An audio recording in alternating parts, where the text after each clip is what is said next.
Per day normal cell ধরতে গেল 50, 60, 70, এটা অ্যাভারেজ, এটা হয়ে যায়। এটা মনে করেন বলতে হয় না, এটা স্বাভাবিক সেল। আমাদের ব্যবসা সিজনাল ব্যবসা না, 12 মাসের ব্যবসা। এটা আমাদের 12 মাস সেমভাবে আমাদের সেল হয়। আর একটা কাস্টমার দেখা যায় রাস্তা দিয়ে একটা লোক সাধারণ হাইটা যাইতেছে, ডিসপ্লে একটা মাল করা, এ ধরনের মালগুলো মনে করেন চোখে পড়লো অনায়াসে, একটা মানুষের চোখে পড়লেই এগুলো পছন্দনীয় যে জিনিস, পছন্দ করার মতো অনেক সুন্দর প্রোডাক্ট। দেখেন এই একটা, তারপরে এই যে ল্যাংলারের এই একটা প্রোডাক্ট, এগুলো চোখে পড়লে যে কেউ মানে পছন্দ করার মতো প্রোডাক্ট।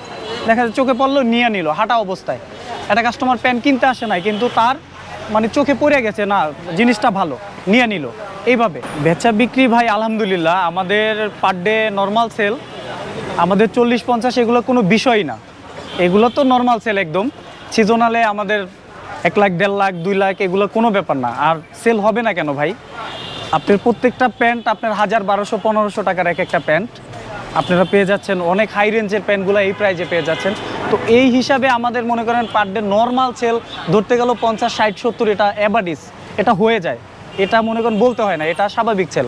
আর সিজনে তো এটা মনে করেন বলার বাইরে, এটা কি বলবো, আপনারাই বুঝা নেবেন যে আসলে সিজনে আমাদের কেমন বেচা কিনা হয়।